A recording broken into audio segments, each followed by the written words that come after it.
નમસ્કાર મિત્રો, હું ભગવાન દાસ શિખલાપરા, સહમહામંત્રી ઋષિવંશી સમાજ સેવા સંઘ ગુજરાત.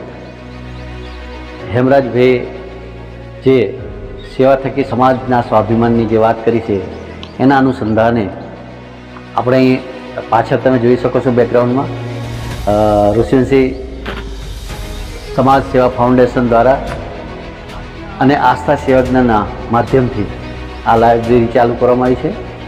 આમાં આપણા સમાજના લગભગ 15થી વધારે છોકરાઓ અત્યારે ભણી રહ્યા, વાંચી રહ્યા છે.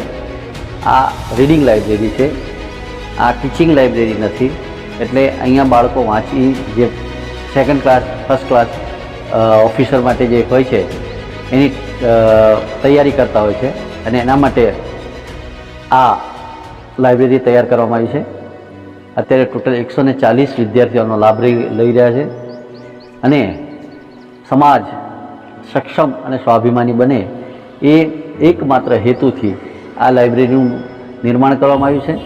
અને હેમરાજભાઈના એક જે મોટિવ રહ્યો, એક એમનો ધ્યેય છે કે આપણા સમાજને કોઈ બિચારોને બાપડો ના કહે, આપણે પણ બીજા સમાજની જેમ કોલર ઊંચો રાખીને બીજા સમાજ જોડે ઊભા રહી શકીએ, એ માટે સ્વાભિમાન જગાવવાના આશયથી આ એક સોપાન શરૂ કરવામાં આવ્યું છે. આજકાલ કરતાં આ લાઇબ્રેરીને લગભગ 2 વર્ષ પૂરા થવા આવશે અને 2 વર્ષથી સતત ત્રીજા વર્ષમાં પ્રવેશ કરતી આ લાઇબ્રેરી સતત પોતાના આગવી એક ઓળખ ઊભી કરી શકી છે. એકદમ શાંત વાતાવરણ અને વિદ્યાર્થીઓને આરામથી વાંચવા મળે એ માટેની જે સગવડતા પ્રોવાઈડ કરવામાં આવે છે. ફ્રી વાઈફાઈ, આરઓ વોટર, એ ઉપરાંત વાંચવાની બુક્સ ને એ બધું પણ અહીંથી આપવામાં આવે છે. તો આપ સૌ સમાજના ભાઈઓને નમ્ર વિનંતી કે હેમરાજભાઈ જે બીડું ઝડપ્યું છે એમાં આપણે આપણી સહયોગ આપી અને સમાજને સ્વાભિમાન બનાવે, સ્વાભિમાની બનીએ. અને ફરી એકવાર આપ સૌને નમ્ર વિનંતી કે આપણે બિચારાને બાપડા નથી, આપણે એક સ્વાભિમાની સમાજ છે અને આપણા સમાજના જે ગૌરવપૂર્ણ ઇતિહાસ છે એને પૂર્વવત મેળવવા માટે આ એક પ્રયાસ કરવામાં આવે છે.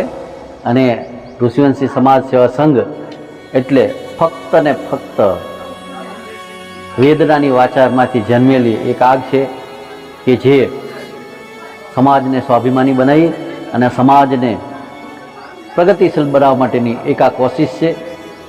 અને એ કોશિશમાં આપ સૌ સહભાગી બનો એ જ અભ્યર્થના સાથે ફરી એકવાર હેમરાજભાઈનું જે આ સપનું છે એને આપણે સાકાર કરીએ અને સમાજને એક ઉન્નત શિખર ઉપર લઈ જઈએ અને સમાજને લોકો માનથી બોલાવવા મળે એવી એક જે ભાવના છે એ ભાવનાને આપણે ઉજાગર કરીએ. અસ્તુ. આપ સૌને નમ્ર વંદન અને નતમસ્તક પ્રણામ કરું છું. જય લીંબચ, જય ઋષિવંશી.